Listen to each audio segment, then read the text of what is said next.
मसीह में मेरे प्रिय आप सभी को बाइबल के अध्ययन में स्वागत है।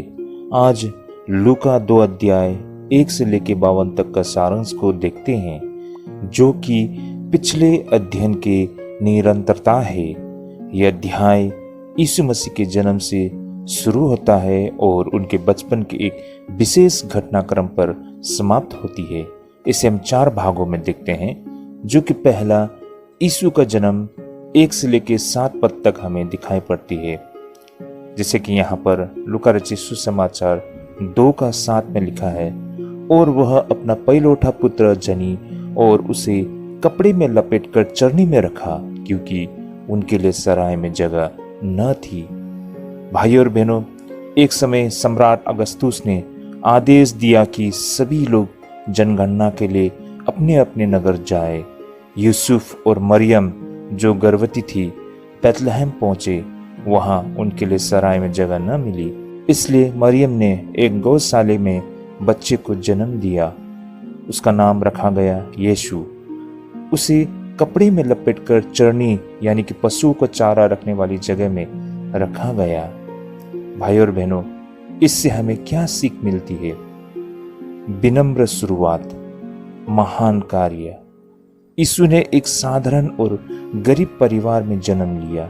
यह दिखाता है कि महानता का संबंध पैसे या स्थिति से नहीं, बल्कि उद्देश्य और चरित्र से होता है। विनम्रता में भी महानता होती है। यीशु का जन्म एक राजा की तरह नहीं, बल्कि एक साधारण और गरीब स्थिति में हुआ था। बड़ाई केवल ऊंचे पद, पैसा या महल से नहीं होती। असली महानता नम्रता और सच्चाई में होती है। जो कुछ होता है उसमें परमेश्वर की योजना होती है। यीशु का जन्म जनगणना के समय बैतलहम में हुआ, जो भविष्यवाणी के अनुसार थी। कई बार जो चीजें संयोग लगती है वे ईश्वर की योजना का एक हिस्सा होती है। भाई और बहनों, दूसरा भाग, गडरियों को स्वर्गदूत का संदेश, जो कि हमें 8 से लेकर 20 पद तक दिखाई पड़ती है। यहाँ पर 2 अध्याय 8 से 11 पद में वचन इस प्रकार लिखा है, और उस देश में कितने गडरिये थे जो रात को मैदान में रहकर अपने झुंड का पहरा देते थे, और प्रभु का एक दूत उनके पास आ खड़ा हुआ, और प्रभु का तेज उनके चारों ओर चमका, और वे बहुत डर गए। तब स्वर्गदूत ने उनसे कहा, मत डरो, क्योंकि देखो मैं तुम्हें बड़े आनंद का सुसमाचार सुनाता हूँ, जो सब लोगों के लिए होगा, कि आज दाऊद के नगर में तुम्हारे लिए एक उद्धारकर्ता जन्मा है, और यही मसीह प्रभु है।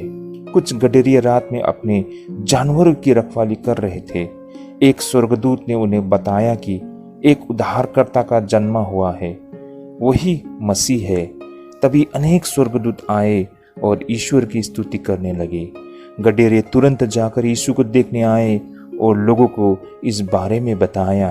भाई और बहनों, हमें जो यहाँ से सीख मिलती है वो यह है कि हर किसी के लिए ये शुभ संदेश था। गडरियों को सबसे पहले खुशखबरी मिली। ये दिखाता है कि प्रभु का प्रेम सभी के लिए है, खासकर गरीबों और साधारण लोगों के लिए। परमेश्वर सबको प्रेम करता है, खासकर साधारण लोगों को।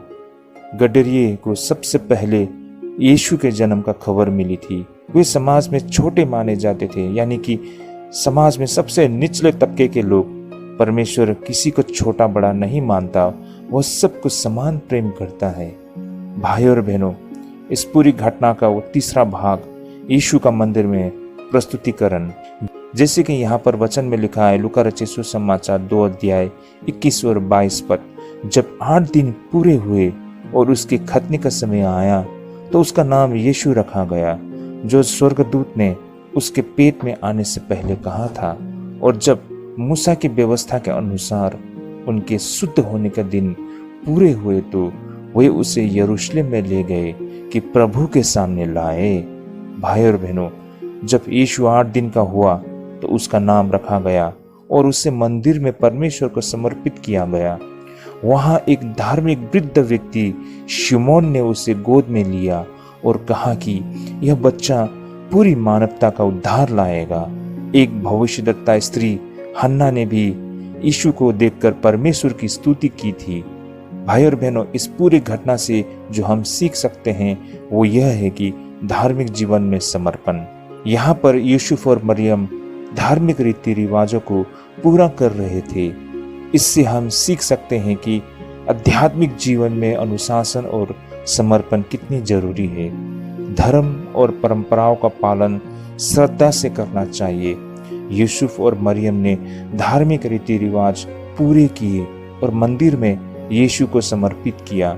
धर्म केवल दिखावा नहीं बल्कि श्रद्धा और जिम्मेदारी का विषय होना चाहिए। और इस भाग के आखिरी जो घटनाक्रम जो कि 12 वर्षीय यीशु का ज्ञान, जो कि हमें 41 से 52 पद तक मिलती है। यहाँ पर वचन में 2 का 46 और 47 पद में इस प्रकार लिखा है, और 3 दिन के बाद उन्होंने उससे मंदिर में उपदेशों के बीच में बैठे उनकी सुनते उनसे प्रश्न करते हुए पाया, और जितने उसकी सुन रहे थे वे सब उसकी समझ और उसके उत्तरों से चकित थे।